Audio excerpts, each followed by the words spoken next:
The King of UMUALA. Episode 1. A long time ago, in the village of UMUALA, where the sun painted the thatched roofs in hues of gold and the dusty pathways whispered ancient tales of forgotten gods, lived a young and handsome man named Uchenna. He was a striking figure, with chiseled features and a powerful physique that spoke volumes of his resilience and strength. But more than his physical attributes, it was his unwavering honesty and integrity that set him apart from the others in his community. He was a young man with a dark and sad childhood, but one could hardly tell what he has been through, judging from his ever-cheerful countenance and lively demeanor. Uchenna's life started as happily as everyone else, but took a tragic turn when he was just a boy, as a fierce fire ravaged through his family's hut in the dead of night. As the flames consumed his parents, he stood helplessly by, too young to save them from their fiery fate. Uchenna had gone to bed with the two boys who worked for his father, and only awoke to the screams from the hut where his parents always slept. He cried helplessly, calling his parents and asking them to please come out, but not only could his parents not come out from their trapped and helpless state, he had no way of getting past the fiery flames to help them. The villagers watched in silence, for it was an unspoken taboo to offer aid or compassion to those in need, something Uchenna was yet to understand as a little child. His parents, trapped in the hut, with no aid of any form from their neighbors, lost their lives in the mysterious fire that nobody could tell how it began. So, Uchenna became an orphan, left to fend for himself in a world that seemed devoid of kindness. His uncles and aunts weren't allowed to take him in because it was regarded as kindness to him. The only condition for taking him in was to hire him to work in their farms, but Uchenna was too young to work for anyone, so nobody could hire him. Despite the hardships he faced, Uchenna never lost his sense of morality or his innate goodness. The fact that he needed to start working in his father's farm and feed himself from whatever he could get from his farming work, at an age he still needed care and provision from a guardian, didn't change his personality. He toiled tirelessly in the fields, using his impressive strength and stamina to provide for his own needs. As Uchenna grew into manhood, his reputation as an honest and respected member of the community only grew stronger.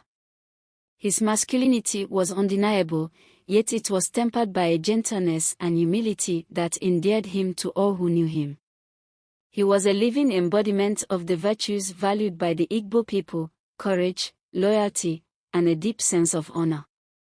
Despite the tragedy that had befallen him, Uchenna chose to live among his people with grace and dignity. He did not resent the villagers who had turned their backs on him in his time of need. Instead, he sought to be a source of inspiration and strength, showing through his actions that kindness and compassion were not weaknesses, but rather the truest signs of strength. And so, Uchenna stood as a testament to the resilience of the human spirit, a shining example of what it meant to live a life guided by honesty, integrity, and unwavering courage. In the eyes of his fellow villagers, he was not just a man, he was a legend, a hero whose name would be remembered for generations to come, because of how relentlessly he fought to survive from a very tender age. One morning, his skin, kissed by the sun, glistened as he made his way through the bustling market as he headed to his farm, his eyes sharp and observant. As Uchenna traversed the narrow lanes, the chatter of villagers filled the air, blending with the aroma of spices and the colorful fabrics that swayed gently in the breeze. One day, as he made his way to the outskirts of the village, his keen eyes caught sight of an elderly woman struggling to get out of a pit she had fallen into after a heavy rainfall. She had been on her way from the market, carrying a heavy basket of food items, when she slipped and fell into the pit dug by the roadside. The frail old woman was struggling to get out of the pit, while trying to save her basket of food items from getting swept away by the flood. Without a second thought, Uchenna rushed to her side, offering his help with a warm smile. "Let me assist you, Mama," he said softly, his voice a soothing melody amidst the chaos of the market. The woman's eyes widened in surprise, her wrinkled face lighting up with gratitude. You would help me, young man," she stammered, clutching her chest in disbelief. "Yes, Mama.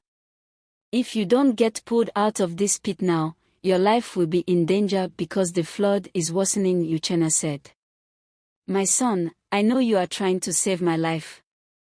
I know that you're concerned about my safety. But this is the more reason you must leave here at once. Do not let anyone find you here, trying to help me because your life will be in danger," the woman told him, urging him to go away quickly before anyone discovered him there. "Please, Mama, let's talk about my safety later. You need to give me your hand and let me help you out now. I will not leave here until I have brought you out, because even if I leave here out of fear of what can happen to me for helping you, I'll still not be safe from the tortures my conscience will give me for the rest of my days. So please help me by letting me help you," Uchenna said. "Son, you're going to damn the consequences and help me. You're really going to save me at the expense of your safety from the wrath of the king and our community?" she asked. Uchenna simply nodded, his eyes crinkling at the corners as he lifted her out of the pit and picked her basket from her. "Please, son, let me carry this basket myself. If anyone finds you helping me carry this basket, you will be in trouble. It is believed that helping anyone will bring calamity both on the person offering the help and the community.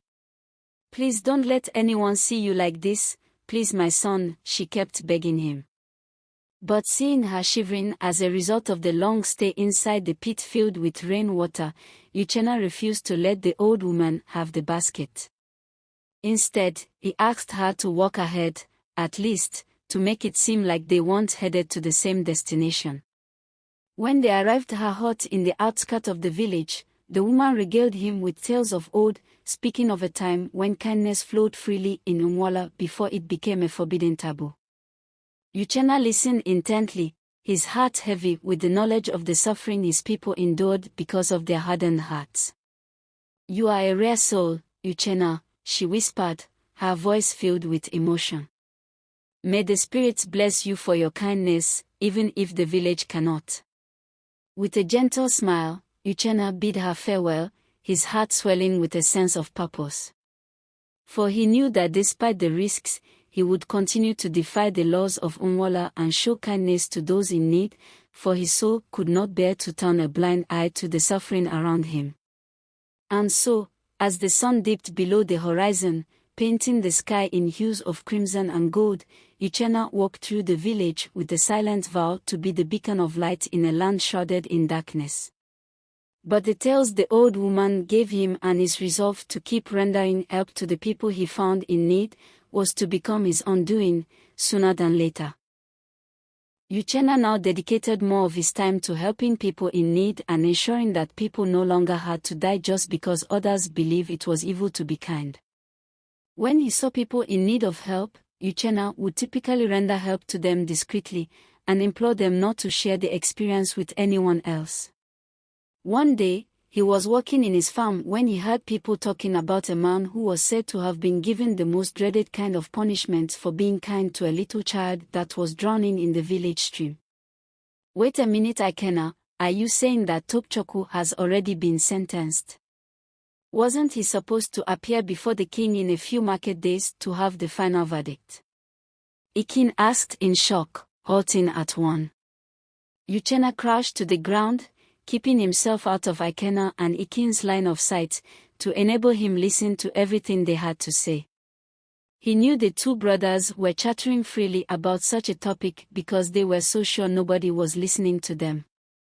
"I saw him getting dragged to the palace and decided to go there to see if the king would truly convict someone for saving a poor widow's only child from drowning, when they know that the child is the late man's only hope of having his generation carried on," Uchenna said. "Fine, I can understand that the king chose to give him a quicker trial, but what are you talking about, saying that the king sentenced him to a prison time in the palace prison?" Ikin asked. "Do you think I'm joking? Have I ever joked with something as serious as this? I followed them to the palace and watched him get tried. Nobody dared speak for him because it would be regarded as kindness to him, so we all watched as the king spoke about what he had done, offering kindness to man and depriving the gods of their benefits. While they were still deliberating about the kind of punishment suitable for his offense, the princess waltzed in to declare the poor man too guilty to be allowed a lighter punishment. According to her, he had not just offended the gods of the land by being kind in a kingdom where kindness was a taboo, he had also interfered with the actions of the river gods by pulling out a person they have destined to die in the stream. So she proclaimed the punishment of a time in the royal prison, where his family wouldn't be able to bring him food or offer him any means of survival, Uchenna concluded. Oh, that is mean. I know kindness is regarded as a taboo here in our village, but I think it's just too much for that poor soul.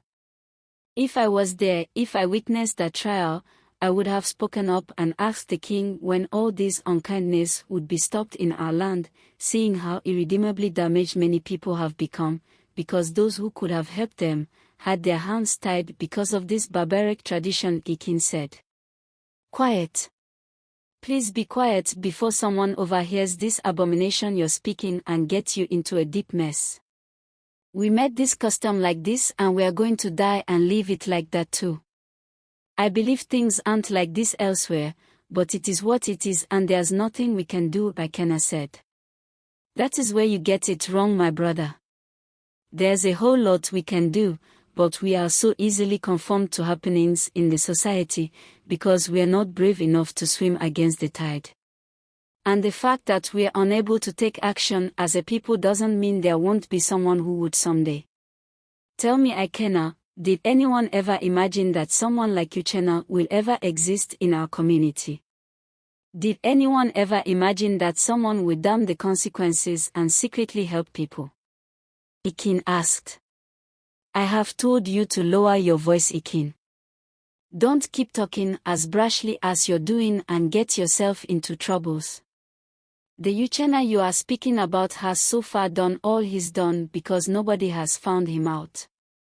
I am honestly proud of him, but you, and I know that he'll sooner than later land himself in troubles. One day, the very people he helps will be the ones that push the story out and get him to face the music.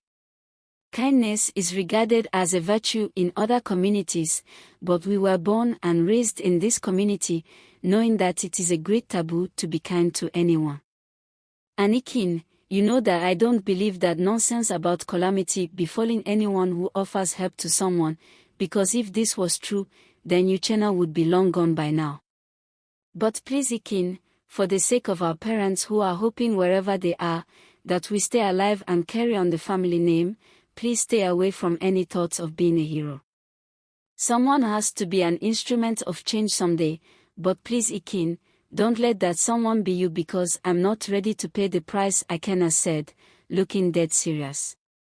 Uchenna heard everything the brother said and knew how right Uchenna was with his analysis, but he was convinced that everyone born had a destiny and a reason for being born.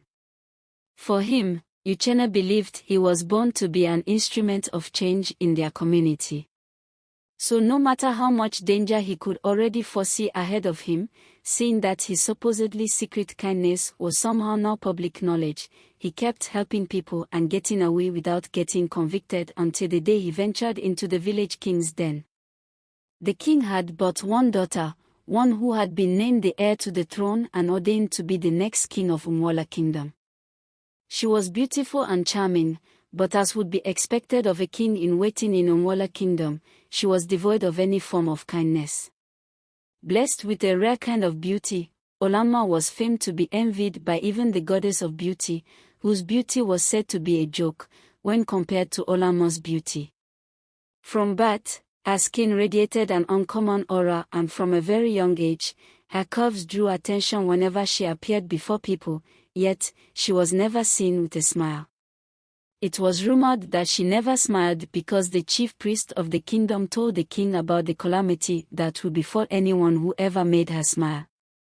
So no matter what anyone did, No matter how pleasant the occasion was, Olamma was never found smiling. She remained ever stoic and always ready to pass judgment on anyone found wanting, especially if it had to do with kindness. Uchenna would have been left to lead the life of contentment and peace he was living, if his paths didn't cross with hers, but his fate made him get to the village stream at a time everyone who cared for him wished he hadn't. Many wept secretly for his fate, as they watched him walk into troubles, but Uchenna was unmoved by their reactions and unspoken pleas for him to save himself from the misery he was walking into. The old woman he saved from the pit filled with rain-water heard of his race to the village stream, where she knew he was heading to his doom, but before she got to the stream, it was too late to stop Uchenna. He had already lurched into trouble heads-on. Do you want to know what Uchenna did? Do you want to know how this action of his concerns the royal household? Do you want to know what the old woman did after Uchenna hugged trouble unapologetically? Watch out for the next episode of this story and subscribe to this channel to know when I post the next episode. If you turn on the notification, you will get notified as soon as the next episode drops. Don't forget to give this video a thumbs up and leave a comment to tell us if you think it's normal for Uchenna to wish to help people at any time, when his own life was marred by the unkindness of people around him. See you soon.